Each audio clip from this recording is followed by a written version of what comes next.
چلیے بھائی، ابھی ایک سب سے زیادہ یعنی ایک ایسا ایشو ہے کہ جس کی بنیاد پر لوگ جذباتی ہو جاتے ہیں، بالخصوص ہمارے جو شیعہ بھائی ہیں ان میں عوام الناس بہت ہی زیادہ جذباتی اس مسئلے پر ہوتی ہے کہ سیدہ فاطمہ الزہرا سلام اللہ علیہ کی جو وفات ہے، جس کو وہ شہادت کہتے ہیں، تو اس میں حضرت عمر رضی اللہ عنہ پر جو الزامات لگائے جاتے ہیں، اس کی کیا حقیقت ہے؟ نعوذ باللہ من ذالک ثم نعوذ باللہ من ذالک، بالکل جھوٹ ہے یہ۔ ابان بن ابی عیاش کہنے کو تو تابعی ہے لیکن یہ کذاب راوی ہے۔ اب یہ ان کے لیے بھی پھکی ہے شاہ جی، جو کہتے ہیں کہ جی سب سے بہتر زمانہ میرا، پھر صحابہ کا، تابعین کا، تبع تابعین، اس کو یزید کو پھر تابعی بنا دیتے ہیں۔ تو تابعی تو ابان بن ابی عیاش بھی ہے، تابعین، ہاں تابعی ہے، ابان بن ابی عیاش تابعی ہے۔ جی ہاں، یہ غالباً 146 ہجری میں فوت ہوا ہے، ٹھیک ہے، یعنی امام حنیفہ رحمہ اللہ کے زمانے کا ہے، وہ بھی تابعی ہیں۔ امام حنیفہ رحمہ اللہ بعض کے نزدیک تابعی ہیں، بعض کے نزدیک تبع تابعی ہیں۔ بہرحال ہم اس جھگڑے میں نہیں پڑتے۔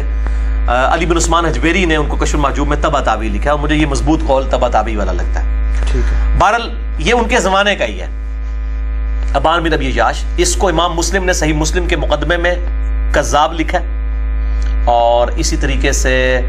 اہل تشیع کے ہاں بھی ان کی اسماء کی کتابوں میں، اسماء الرجال کی کتابوں میں کذاب لکھا ہے۔ لیکن ظاہر روزی روٹی چلانے کے لیے پھر جو لوگ ہیں وہ کہتے ہیں جی ہمارے لیے تو ٹھیک ہے، ہمیں ایکسیپٹ ہے۔ یہ اس نے سٹوری ساری گھڑی ہے سیدنا عمر فاروق رضی اللہ تعالیٰ عنہ علیہ السلام کے خلاف، نعوذ باللہ، بالکل یہ جھوٹ ہے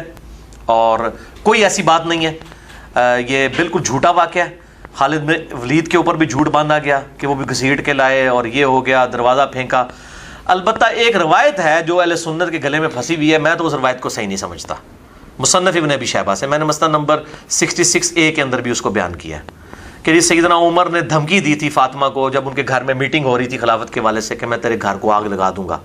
اور وہ کہتے ہیں جی سنیے کتابوں میں آگ لگانے کا ذکر ہے، پھر لا بھی دی تھی بارش۔ تو یہ روایت بھی جو ہے نا جی، یہ جو راوی بیان کر رہے ہیں نا، زید بن اسلم جو حضرت عمر کا غلام ہے، اسلم اس کا بیٹا جو ہے زید بن اسلم ان سے بیان کر رہا ہے، وہ اس وقت تک سیدنا عمر کی غلامی میں نہیں آیا تھا جب یہ واقعات ہوئے ہیں، لہٰذا یہ اس نے اسی وقت کہیں سے سنا ہوگا، اس وقت بھی تو اس طرح کے لوگ موجود تھے۔ اور اگر اس روایت کو کوئی صحیح مانتا ہے، جس طرح کہ شیخ زبیر علی ظہیر صاحب کے شاگرد غلام مصطفیٰ ظہیر صاحب کہتے ہیں نہیں روایت صحیح ہے، اور وہ اس کو پازیٹیو لیتے ہیں، وہ کہتے ہیں اس میں تو سیدہ فاطمہ کی عزت ہے کہ ان کے گھر میں میٹنگ ہوتی تھی اور سیدنا عمر نے بڑے اچھے الفاظ میں ان کو کہا کہ جی آپ ہمیں اللہ کے محبوب کے بعد سب سے محبوب ہیں صلی اللہ علیہ وآلہ وسلم، وہ اس کو دوسری طرف لے جاتے ہیں۔ تو میرے بھائیو، ہر لوگ اپنی طرف، میرے نزدیک تو یہ روایتیں جو ہیں وہ صحیح نہیں ہیں، اور اگر یہ معاملات تھے تو سیدنا علی کبھی بھی ساتھ نہ دیتے سیدنا ابو بکر عمر عثمان کا، جس کی یعنی سیدہ فاطمہ جو جنتی عورتوں کی سردار ہے، بخاری و مسلم میں حدیث ہے، اور سیدنا علی کی محبوب ترین بیوی، وہ کیسے پھر ان کا ساتھ دے سکتے تھے؟ بالکل جعلی اور جھوٹا واقعہ ہے، تو یہ بالکل جھوٹ ہے جی، میں اس بات کو